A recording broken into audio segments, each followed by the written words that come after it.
এবং বিরোধী দল সকলে একতাবদ্ধ থেকে সর্বসম্মতিক্রমে গণহত্যাকারী ফ্যাসিস্ট আওয়ামী লীগের কার্যক্রম নিষিদ্ধ থাকবার জন্য যে সন্ত্রাস বিরোধী আইনের যে অধ্যাদেশ পাশ করেছিল অন্তর্বর্তীকালীন সরকার, সে অধ্যাদেশটি আজকে সর্বসম্মতিক্রমে এখানে পাশ হলো। পাশাপাশি জুলাই যোদ্ধা যারা আছেন তাদের সুরক্ষার জন্য এবং দায়মুক্তি দেওয়ার জন্য যে অধ্যাদেশ প্রণয়ন করা হয়েছিল সেটাও আজকে আইনে রূপান্তরিত হলো। আজকে সরকারি দল বিএনপি এবং বিরোধী দলে এনসিপি জামাত সহ যারা স্বতন্ত্র সংসদ সদস্যরা ছিলেন, আমরা সকলেই মিলে বাংলাদেশের প্রশ্নে এই যে একতাবদ্ধ থেকে বাংলাদেশে যারা ফেসিবাদ চাপিয়ে দিয়েছিল, যারা বাংলাদেশে গণহত্যা মানবতা বিরোধী অপরাধ করেছিল, তাদের বিষয়ে যে আমরা একটা ঐক্যবদ্ধ সিদ্ধান্তে আসতে পেরেছি, এটা বাংলাদেশের জন্য একটা অর্জন বলে আমরা মনে করি।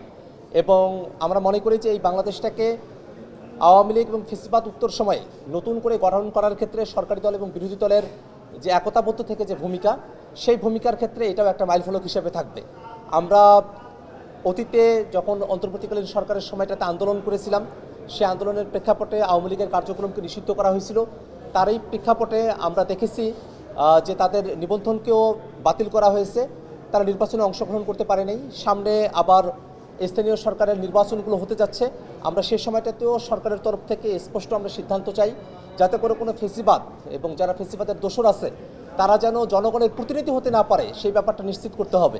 সেক্ষেত্রে একটা বিষয় মনে রাখা প্রয়োজন, অনেকে আওয়ামী লীগের যারা আছে তাদের পক্ষে নিয়ে বিনিয়ে কথা বলার চেষ্টা করে, কিন্তু আমরা বিগত সময় ধরে খেয়াল করে দেখেছি যে এই আওয়ামী লীগ বাংলাদেশের হাজার হাজার মানুষকে হত্যা করেছে, ছোট ছোট শিশুদেরকে হত্যা করেছে, মানুষদেরকে গুম করে রেখেছে, খুন করেছে, গণহত্যা চাপিয়ে দিয়েছে, মানবতা বিরোধী অপরাধ করেছে, পিটিয়ে পুড়িয়ে মানুষকে মেরেছে। সে আওয়ামী লীগ 2 বছরের মতো সময়কাল হতে চলল সেই 24-এর অভ্যুত্থানের পর থেকে এখনও পর্যন্ত আওয়ামী লীগের পক্ষ থেকে কোনো অনুশোচনা আমরা খেয়াল করি নাই। আওয়ামী লীগের তাদের এই যে অনুশোচনাবিহীন থাকা, তাদের আসলে এটা স্বভাবজাত একটা বৈশিষ্ট্য। আওয়ামী লীগ বাংলাদেশের মানুষদেরকে স্বাধীনতা যুদ্ধের পরেও যারা তাদের বিরোধী দলে ছিল তাদেরকে খুন করেছিল হাজারে, এবং পরবর্তীতে তারা বাকশাল কায়েম করেছিল, এবং পরে 2009 ক্ষমতায় এসে তারা ফেসিবাদ কায়েম করেছিল। সেই ফেসিবাদ কায়েম করার মধ্য দিয়ে বাংলাদেশের গণতন্ত্রের পথকে তারা রুদ্ধ করে দিয়েছিল। বাংলাদেশের সংবিধানে এমন ধরনের বিষয়বস্তু তারা অন্তর্ভুক্ত করেছিল যার মধ্য দিয়েও এখানে আওয়ামী লীগ ফেসিবাদের বাইরে আর কারো এই রাষ্ট্র ক্ষমতায় বৈধভাবে আসার আর কোনোরূপ বা শান্তিপূর্ণভাবে আসার কোনোরূপ উপায় তারা রাখে নাই। এমত অবস্থায় আজকে সরকারি দল এবং বিরোধী দল আমরা সকলে মিলে আওয়ামী লীগের কার্যক্রম নিষিদ্ধ থাকার যে আইন এবং জুলাই যোদ্ধাদের সুরক্ষার জন্য যে আইন আমরা সর্বসম্মতিকভাবে পাশ করতে পেরেছি, এটা বাংলাদেশের জনগণ আমাদেরকে যে ম্যান্ডেট দিয়েছিলেন তাদের প্রতি একটা শ্রদ্ধাবোধের জায়গা বহিঃপ্রকাশ হিসেবে আমরা এটাকে দেখছি। আর কিছু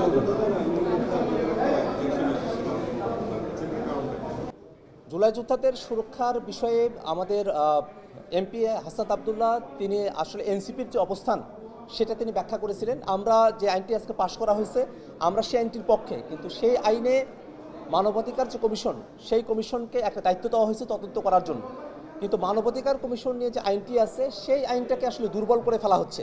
অর্থাৎ মানবাধিকার কমিশন নিয়ে যে অধ্যাদেশটি আছে সেই অধ্যাদেশটি অটোমেটিক্যালি ল্যাপস করার একটা প্রস্তাবনা সরকার দলের তরফ থেকে আছে।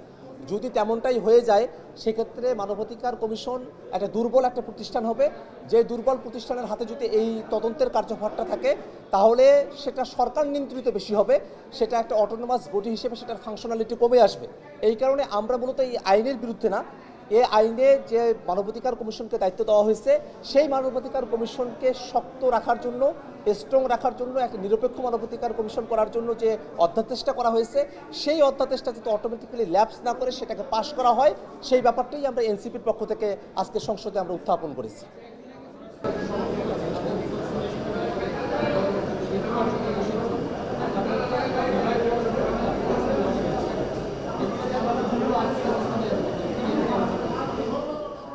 বাংলাদেশের জনগণ আওয়ামী লীগের দ্বারা এতটা নির্যাতিত হয়েছে, শুধুমাত্র বিরোধী রাজনৈতিক দলের নেতা বা কর্মীরা না, সাধারণ যারা জনগণ তারাও আওয়ামী লীগের দ্বারা নিষ্পেষিত হয়েছে।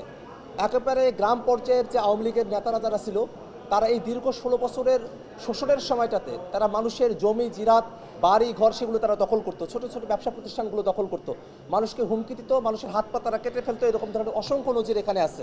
ধর্ষণের মতো কর্মকাণ্ড তারা সংগঠিত করেছে। এই কারণে আওয়ামী লীগের একেবারে শুরুর দিকের যারা কেন্দ্রের নেতারা আছেন সেখান থেকে নিয়ে তৃণমূল পর্যন্ত তারা সকলে সংঘবদ্ধভাবে তারা একটা অপরাধের মধ্যে তারা জড়িয়ে পড়েছে।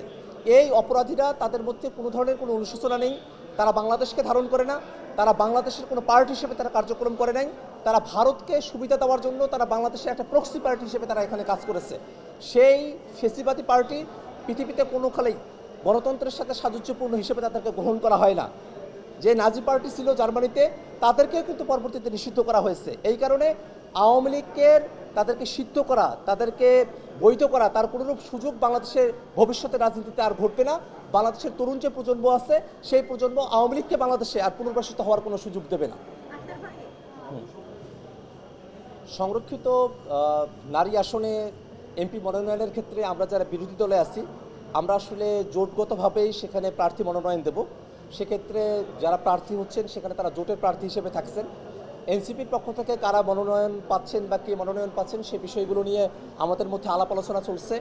আমরা অবশ্যই যারা রাজপথের লড়াকু হিসেবে কাজ করেছেন, যারা বাংলাদেশের জনগণের পক্ষে কথা বলছেন, এমন যারা ভোকাল আছেন তাদেরকেই আমরা এনসিপির পক্ষ থেকে সেখানে আমরা মনোনীত করব এবং সেই বিষয়গুলো খুব অল্প সময়ের মধ্যে আপনারা যারা সাংবাদিক আছেন তাদের কাছে আমরা সেইগুলোকে প্রকাশ করব।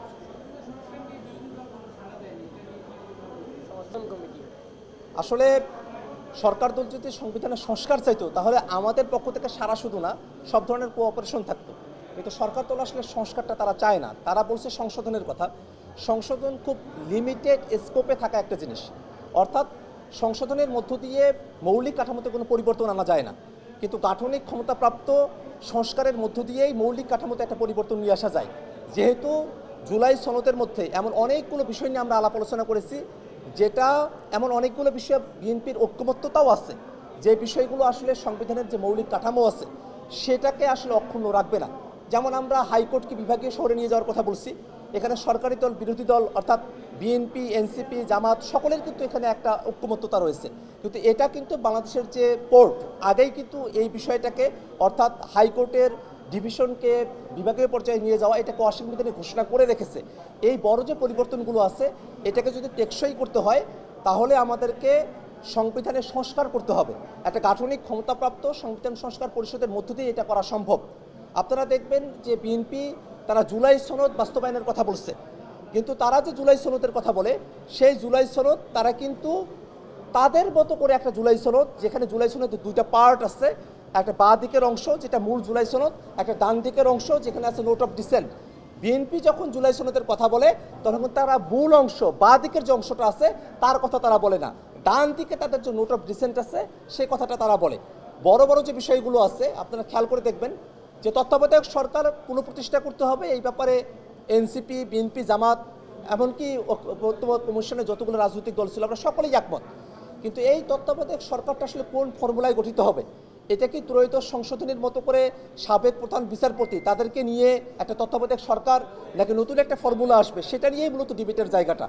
আমরা ঐক্যমত্য কমিশনে প্রস্তাব রেখেছিলাম, ঐক্যমত্য কমিশন এটা এখানে বিএনপি ব্যতিরিক্ত অন্য যে রাজনৈতিক দলগুলো আছে তাদের মধ্যে একটা ঐক্যমত্য এখানে তৈরি হয়েছিল যে একটা আলাদা বডি হবে, একটা সার্চ কমিটি হবে যেখানে সরকার দলের নেতারা থাকবেন, অর্থাৎ প্রধানমন্ত্রী থাকবেন, স্পিকার, ডেপুটি স্পিকার থাকবেন, বিরোধী দলের নেতা থাকবেন, তৃতীয় বৃহত্তম দলের নেতা থাকবেন এবং সকলের সম্মিলনে একটা কমিটির মধ্য দিয়ে এটা হবে। এবং সেই কমিটি যদি একমত না হতে পারে তাহলে র্যাঙ্ক চয়েস ভিত্তিতে এই তত্ত্বাবধায়ক সরকারের প্রধান উপদেষ্টা করা হবে। কিন্তু বিএনপি কিন্তু এই জায়গাতেই তারা নোট অফ ডিসেন্ট দিয়ে রেখেছে, অর্থাৎ তারা তত্ত্বাবধায়ক সরকারের পক্ষে, কিন্তু তত্ত্বাবধায়ক সরকারের নতুন যে ফর্মুলা যেটা বেশি গণতান্ত্রিক, যেটা অতীতের মতো করে যে কে এম হাসানের মতো কাউকে নিজের মতো করে তত্ত্বাবধায়ক সরকারের প্রধান করার কারণে যে সংকটটা তৈরি হয়েছিল বাংলাদেশে, সেই সংকটগুলো থেকে জাতিকে রক্ষা করতে পারে সেই ব্যাপারে তাদের কিন্তু ঐক্যমত্যতা নাই। তারা উচ্চকক্ষ গঠনের পক্ষে, কিন্তু উচ্চকক্ষ ভোটের পিআর অনুযায়ী হওয়া দরকার এবং উচ্চকক্ষে সংবিধান সংশোধনের ক্ষমতা থাকা প্রয়োজন।